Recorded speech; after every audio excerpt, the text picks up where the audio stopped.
Yeah, and then it just, I thought it was amazing to start with, but it wasn't. I was like, you're gonna love this. It's not easy. It's harder, I think, to write a children's book than a novel, because adults you already have, like, we understand. You can write many different forms and styles, and you understand it because you've been around it forever, but kids are just now starting to learn to read.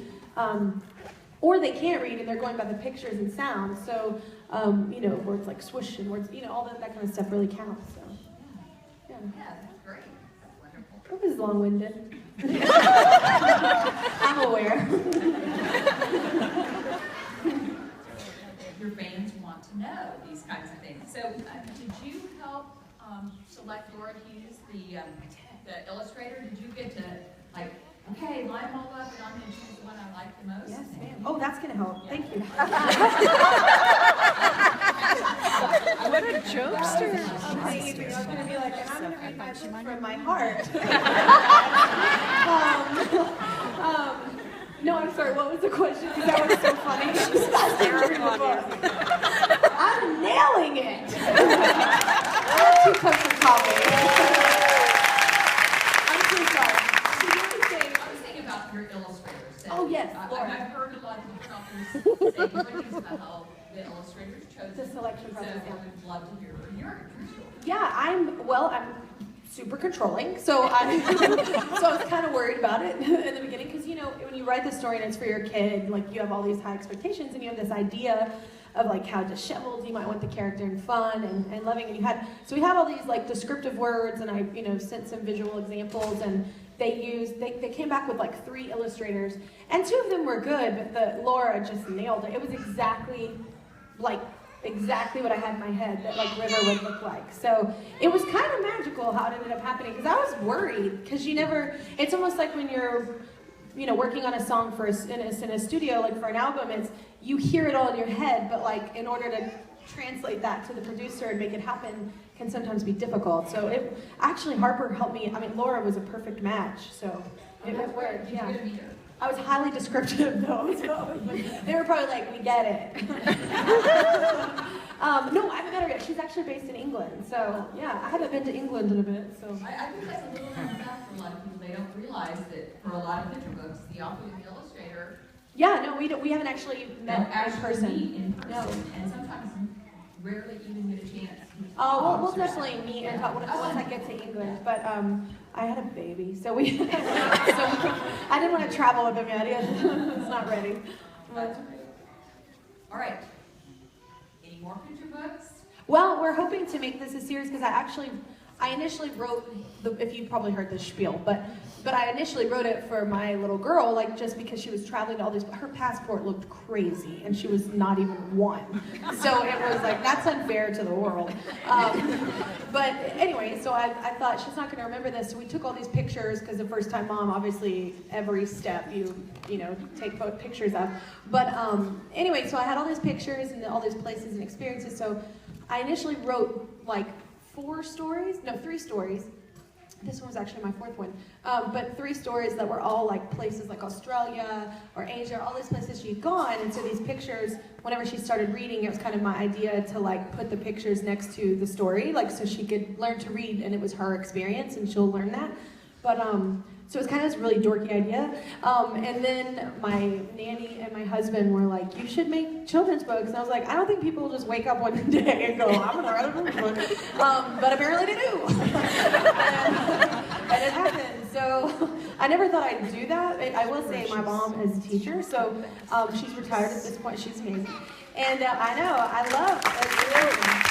And I will say, like, my husband and I always go back and forth about this, because his parents weren't really adamant about, having him read regularly or making sure, like, all homework was done. They were just, a little blasé about it. And my mom was, like, super strict, because she's a teacher. And I, like, hated red pens for, like, my life. I was like, get it away! Because she'd correct my stuff, and I'm like, it was finished and ready to turn in. But I'm glad about that now, because, now I'm educated, and I love that she instilled the values that I have now with education and reading, and how important that is for, the fundamentals of life. Yeah, no, all the educators, thank you so much. I would never be a teacher. That would totally get Child Protective Services called.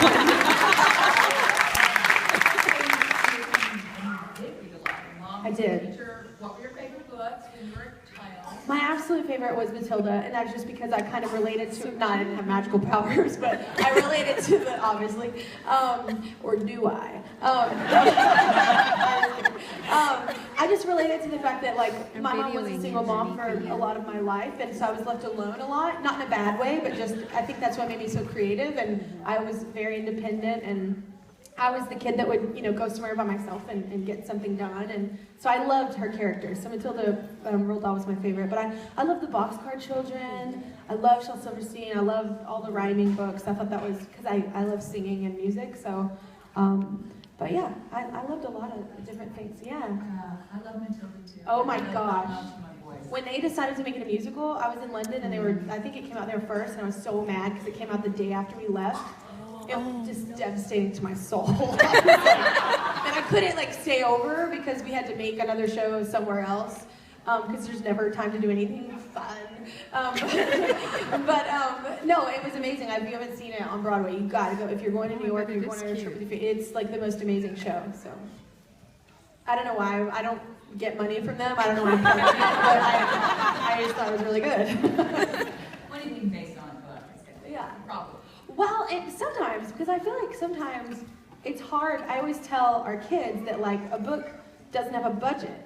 Movies have budgets and TV shows have budgets. So you get this fascinating story that everyone creates your own movie and your own visual, play, and going on in your head. So it's so much more magical, when you're reading something. And so you try and because we have a 15-year-old and a 9-year-old that are when it comes to writing or reading. And so, we're really trying to get them into it. And now our 9-year-old's writing stories because I came out with a book.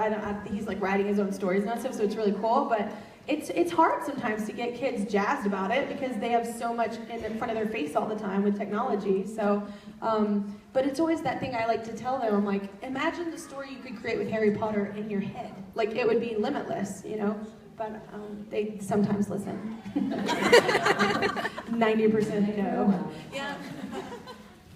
So what books do you read to your daughter, other than your own book, of course? She loves, obviously. She does love this, but only because my face is on the back of it. But she's really into all the animals and my mama's face. But she loves the dinosaur ones. The Good Night Dinosaur. Oh, yeah. Yes. Yes. And the Llama Llama books. I was so sad she recently passed. Yeah.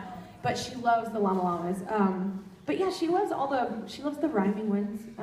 Yeah, she's very musical. She loves it. But she reads everything, all the princess books too. I can't even tell you how many times I've read Beauty and the Beast. Yeah. And she loves the Beast. Not Belle. I was like, you want to dress up and a Beast or for Belle? And she's like, Beast. And I'm like, she dressed up as Scooby still, and she has no hair, and we went trick-or-treating, and they're like, your little boy is so beautiful. And I was like, okay, that's fine. Meanwhile, I was dressed as Elf and looked like a man as well. At one door, my husband and I haven't even talked about it, but they were like, are you the husband and the wife? Or...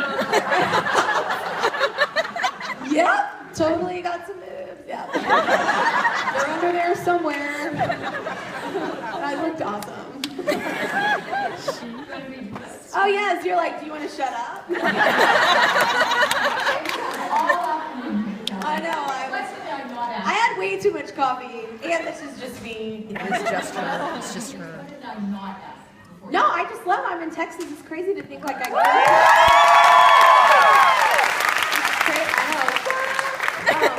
it's just crazy, you can do anything. It's crazy always coming back. Anytime I'm in Texas, I always think I was, a little kid growing up here, and I was a poor kid, didn't have anything, and what I've achieved and what anyone can achieve, the possibilities is, I sound like such a mom and a Hallmark card right now, but it is true, the amazing things that you can accomplish even coming from nothing. So, yeah.